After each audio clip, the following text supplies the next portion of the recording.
गैसों के अधिशोषण को प्रभावित करने वाले कारकों में हमने सबसे पहले चर्चा करी थी क्रांतिक ताप की। उसके बाद हमने फिर चर्चा करी थी सरफेस एरिया की। अब हम चर्चा करने वाले हैं दाब की, प्रेशर की। ठीक है,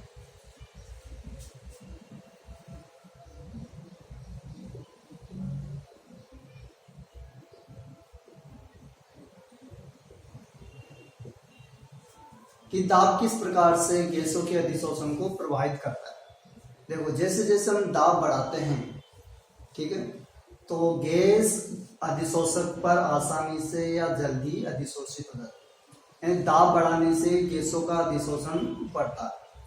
अगर हम दाब कम कर दें तो अधिशोषण में कमी आ जाती है। तो हम कह सकते हैं कि स्थिर ताप पर या निम्न ताप पर दाब बढ़ाने पर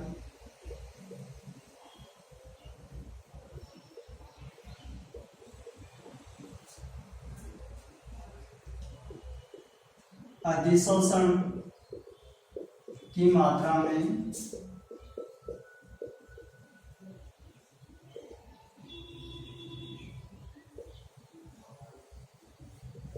वृद्धि होती है। यानी कि सामान्यतः हम कह रहे हैं कि स्थिर ताप या निम्न ताप क्या होना चाहिए, स्थिर होना चाहिए या निम्न होना चाहिए। अगर आप दाब बढ़ाते हैं तो अधिशोषण की मात्रा में वृद्धि होती है। अगर आप ताप को बढ़ा दें, अभी तो हमने लिया था ताप, निम्न ताप लिया था। ठीक है, निम्न ताप पर चर्चा करी थी अभी। अगर हम निम्न ताप के स्थान में उच्च ताप ले ले, क्या ले ले, उच्च ताप जैसे आप बढ़ाओगे तो जो अधिशोषण की मात्रा है उसमें कमी आ जाएगी। उच्च ताप पर क्या होगा, अधिशोषण की मात्रा में कमी। यानी कि हम कहते हैं कि निम्न ताप पर ही अगर ताप बढ़ाते हो तो अधिशोषण की मात्रा क्या होती है, बढ़ती है। ठीक है, निम्न ताप पर ही। ठीक है, निम्न ताप पर दाब बढ़ाओगे अधिशोषण की मात्रा बढ़ती है। मगर जैसे आप ताप बढ़ा देते हो तो अधिशोषण की मात्रा में कमी आ जाती है। ठीक है, जैसे जैसे ताप बढ़ेगा साथ में दाब बढ़ाओगे तो अधिशोषण की मात्रा में कमी। तो हम कह सकते हैं कि यह नियम निम्न ताप पर ही लागू होता है। ठीक है, अगर हम ताप को स्थिर रखते हुए दाब के सापेक्ष अधिशोषण की मात्रा को मापे वक्र के द्वारा, तो हम क्या देखते हैं कि निम्न प्रकार का वक्र हमारे पास प्राप्त होता है। इधर तो हमने ले लिया दाब, इधर ले लिया अधिशोषण की मात्रा। ठीक है, ताप क्या है, यहाँ पर स्थिर ताप है। ठीक है, तो हमारे पास ऐसा ग्राफ प्राप्त होता है। यानी कि जैसे जैसे दाब बढ़ रहा है वैसे वैसे अधिशोषण की मात्रा भी बढ़ती जा रही है। फिर यहाँ पर आके अधिकतम हो गई। ठीक है, जिस दाब पर ये अधिकतम होती है वो कहलाता है संतृप्ति दाब।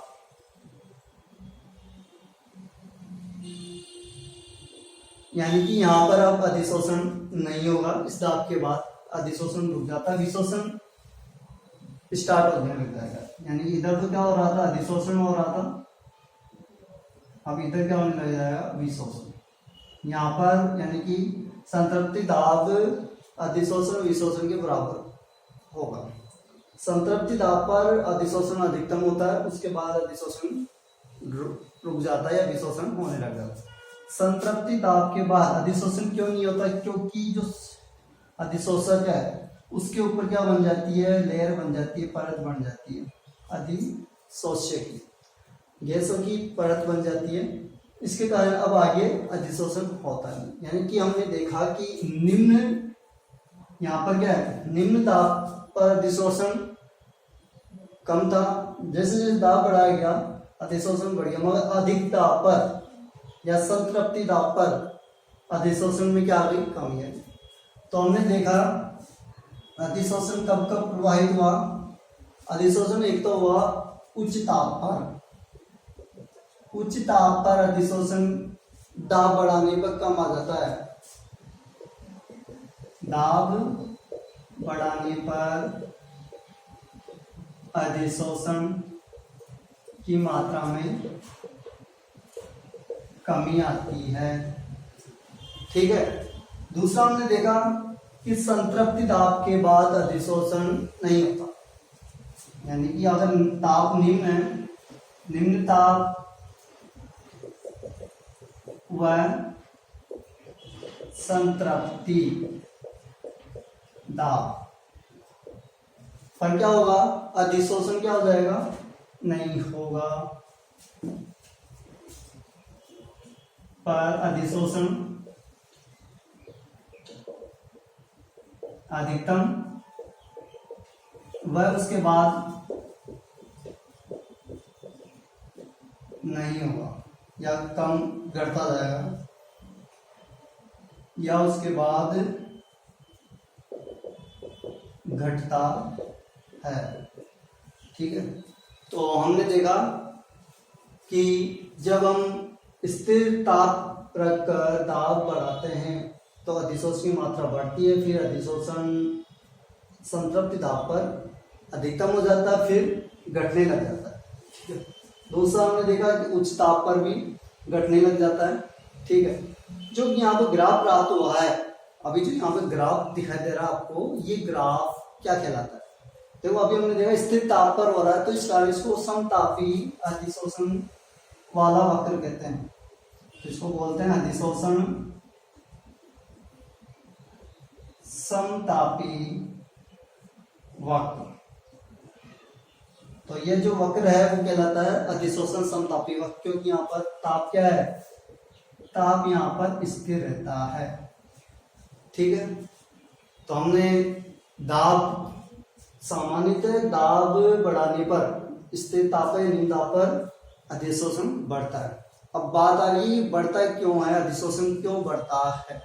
क्योंकि जैसे दाब बढ़ाते हो तो गैसों के कणों के आयतन प्रसार में कमी आती है। आयतन प्रसार में क्या आएगी? कमी। आयतन प्रसार में कमी आती है। जैसे जैसे दाब बढ़ाते हो, दाब बढ़ाने से क्या होगा? आयतन प्रसार में कमी आएगी, जिससे कण पास पास आ जाएंगे और द्रव में बदलकर वो अधिशोषित हो जाते हैं। ठीक है। तो दाब बढ़ाने से अधिशोषण क्यों बढ़ रहा है? सामान्यतः दाब बढ़ाने से अधिशोषण इसलिए बढ़ रहा है क्योंकि गैसों के आयतन प्रसार में कमी आ जाएगी, गैस के जो कण है वो पास आ जाएंगे, द्रव में बदल जाएंगे और वह अधिशोषित हो जाते हैं।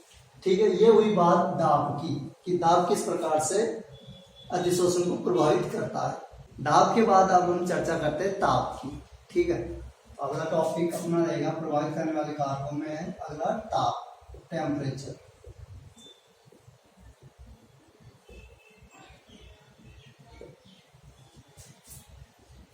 ताप किस प्रकार से गैसों के अधिशोषण को प्रभावित करता है वो देखते हैं। सामान्यतः जब हम ताप बढ़ाते हैं, सामान्यतः हम जब ताप बढ़ाते हैं तो गैसों के अधिशोषण की क्षमता में कमी आती है। ठीक है। स्थिर ताप पर की बात करें तो स्थिर ताप पर क्या होता है? ताप बढ़ाने से अधिशोषण घटता है। ठीक। अब बात आती है ताप बढ़ाने से अधिशोषण क्यों घट रहा है, क्यों घटता है? तो इसके लिए हम ला सप्तनी नियमों का अनुसार चर्चा करते हैं। देखो जब हमने पढ़ा है कोई गैस जब किसी अधिशोषक पर अधिशोषित होती है तो यहाँ से क्या निकलती है? ऊष्मा या ऊर्जा निकलती है। क्या निकलती है? ऊष्मा या ऊर्जा निकलती है। ये किस प्रकार का प्रक्रम हो गया? अधिशोषण किस प्रकार का प्रक्रम हो गया? ऊष्मा निकलना, यानी कि ऊष्मा क्षेपी, ये ऊष्मा क्षेपी प्रक्रम हो गया, यानी ऊष्मा निकलती है। और ला सप्तनी नियमानुसार अगर कोई प्रक्रम ऊष्मा क्षेपी है तो ताप बढ़ाने से वह प्रक्रम घटता है। तो यहाँ पर ऊष्मा क्षेपी प्रक्रम के दौरान ताप बढ़ाओगे तो क्या होगा? अधिशोषण घटेगा। ठीक है। तो हम बात कर रहे थे स्थिर ताप पर जब ताप बढ़ाते हैं तो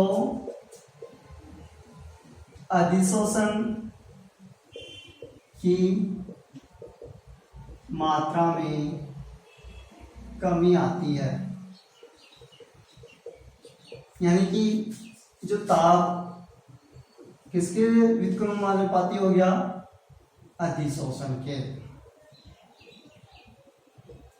इस दौरान तो ताप बढ़ाओगे तो अधिशोषण घटेगा, ताप कम करोगे तो अधिशोषण बढ़ेगा। तो निम्न ताप पर क्या होगा, निम्न ताप पर अधिशोषण बढ़ता है। अधिशोषण क्या होता है, बढ़ता है।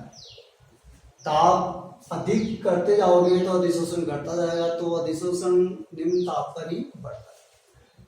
हमने देख लिया ये चीज।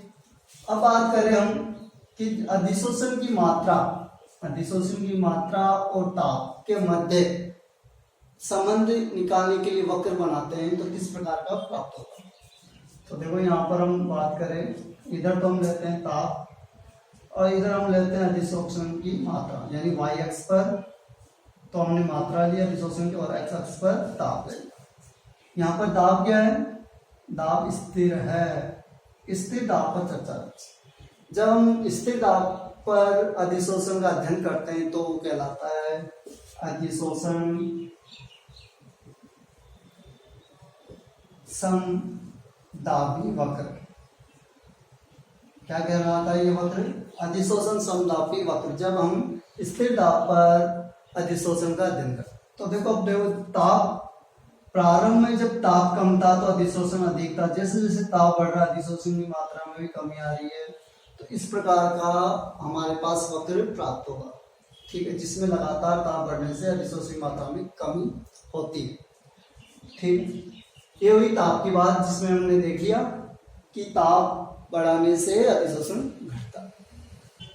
ताप के बाद अब हम अगले कारक पे चर्चा करें, वह है अधिशोषक का सक्रियण। अधिशोषक का सक्रियण यानी कि अधिशोषण सक्रियण से तात्पर्य यह है कि अधिशोषण की क्षमता में वृद्धि करना। अधिशोषण की क्षमता में वृद्धि करना क्या कहलाता है, अधिशोषण का सक्रियण।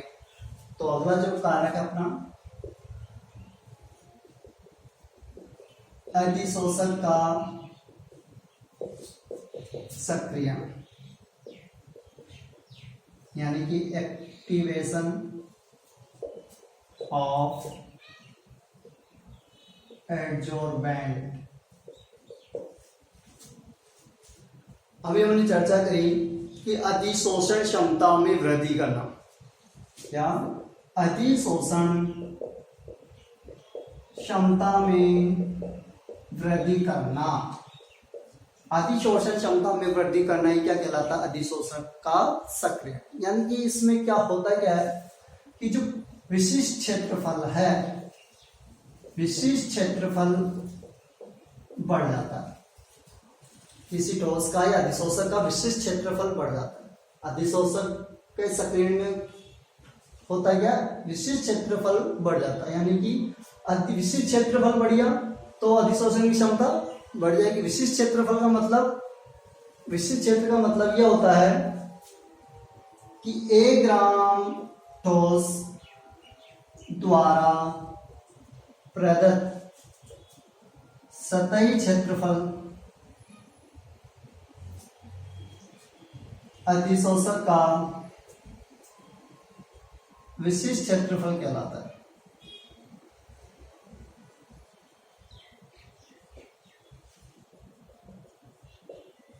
ठीक है, यानी कि विशिष्ट क्षेत्रफल होता है क्या, 1 ग्राम ठोस द्वारा प्रदत्त सतही क्षेत्रफल अधिशोषक का विशिष्ट क्षेत्रफल कहलाता है, जिस पर आकर अधिशोष्य जमा होते हैं। ठीक है, तो अभी हमने देखा कि अधिशोषण की क्षमता में वृद्धि करना क्या कहलाता है, अधिशोषण का सक्रियण। इस दौरान क्या बढ़ जाता है, विशिष्ट क्षेत्रफल भी बढ़ जाता है। विशिष्ट क्षेत्रफल बढ़ गया तो आसानी से क्या हो जाएगा, अधिशोष्य आकर जमा हो जाएगा। ठीक है, अब देखो ये तो ही बात है अधिशोषण सक्रियण की। अब हम अगली चर्चा करें कि यह अधिशोषण सक्रियण या अधिशोषण की क्षमता में वृद्धि की कौन कौन सी विधियां है, या अधिशोषण क्षमता को कैसे कैसे बढ़ाया जा सकता है, उन विधियों की हम चर्चा करते हैं।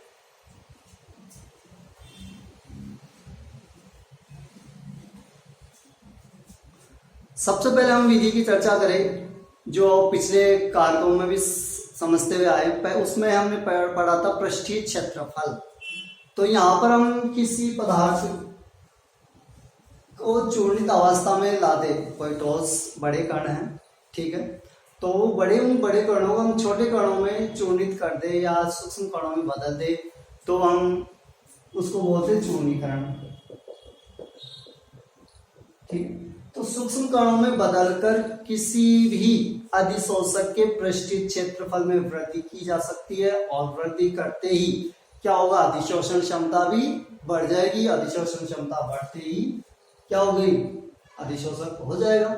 तो सबसे पहला हम विधि देखें जो सक्रियण करने की या अधिशोषण क्षमता बढ़ाने की विधि, तो सबसे पहले है चूर्णीकरण। इसमें क्या करते हैं, बड़े कणों को सूक्ष्म किया जाता है, ठीक है। अगली विधि की बात करें हम, खुरदरा करके रफ करना है, कि जो कण होते हैं उनको जितना ज्यादा रफ करोगे, कणों को जितना ज्यादा रफ करोगे, उस पर अधिशोष से उतनी ही मात्रा में अधिशोषित होंगे। तो यानी कि यहाँ पर रफ करने से अधिशोषण की क्षमता में वृद्धि हो जाती है। तो रफ करने के लिए हम यांत्रिक विधियों का सहारा लेते हैं, यांत्रिक विधियों का सहारा लेते हैं। यांत्रिक विधियों के द्वारा हम उनको, उनकी सतह को, अधिशोषक की सतह को रफ कर सकते हैं, खुरदरा कर सकते हैं, जिससे क्या होता है, अधिशोषण की क्षमता में वृद्धि हो जाती है। अगली विधि की हम चर्चा करें। अगली विधि में हम क्या करते हैं, जो अधिशोषक होता है उसकी सतह से अशुद्धियों को हटाया जाता है, ठीक है। जो अधिशोषक होता है, अधिशोषक की सतह से अशुद्धियों को हटाकर, इस विधि में क्या करेंगे हम, जो अधिशोषक की सतह है उससे जैसे नमी की अशुद्धियां रहती है या हाइड्रोकार्बन की अशुद्धियां रहती है, उनको वहां से पृथक कर लेते। अब पृथक करने के लिए अलग अलग रासायनिक प्रक्रम अपनाते हैं। अगर हम एक एग्जाम्पल की बात करें, जैसे कोयला है, अब कोयला है, इस कोयले को क्या करना, आपको अधिशोषण की क्षमता बढ़ाना है, इसकी अधिशोषण की क्षमता बढ़ाना है। तो इसके लिए क्या प्रक्रम अपनाना है, तो देखो हम कोयले की बात करें, कोयले को क्या करते हैं हम, निर्वात में क्या करते हैं कि निर्वात में अति तप्त जलवाष्प के साथ इस कोयले को गर्म किया जाता है। यानी निर्वात में हमने क्या करते हैं, अति तप्त जलवाष्प के साथ या भाप के साथ, जलवाष्प या भाप के साथ गर्म करते हैं किसको, कोयले। हम पढ़ रहे हैं अधिशोषक की सतह से अशुद्धियों को हटाना, यानी कोयले के में अधिशोषण की क्षमता बढ़ानी है। क्यों, इस पर कई प्रकार की अशुद्धियां है, जैसे हाइड्रोकार्बन, नमी, ठीक है। तो इसको हटाने के लिए, कोयले पर उपस्थित अशुद्धियों को हटाने के लिए हम क्या करते हैं, कोयले को निर्वात में अति तप्त यानी उच्च ताप पर जलवाष्प के साथ गर्म करते हैं, जिससे क्या होगा, नमी हट जाएगी, हाइड्रोकार्बन अशुद्धि हट जाएगी, ठीक है। और ये बदल जाएगा अब किसमें, सक्रिय चारकोल में। और सक्रिय चारकोल का उपयोग हम अधिशोषक के रूप में करते हैं। तो अधिशोषक की सतह से अशुद्धियों को हटाकर आप क्या कर सकते हैं, अधिशोषण की क्षमता में वृद्धि कर सकते हैं। तो अभी हमने उदाहरण कोयले से सक्रिय चारकोल प्राप्त किया, कब, अशुद्धियों को हटा, ठीक है। ये अशुद्धियां रहती है, और भी कई प्रकार की अशुद्धियां यहाँ पर मौजूद रह सकती है, वो सभी हट जाती है, ठीक है। ये तो यही बात कारकों की कि गैस के अधिशोषक को प्रभावित करने वाले कारक कौन कौन से होते हैं।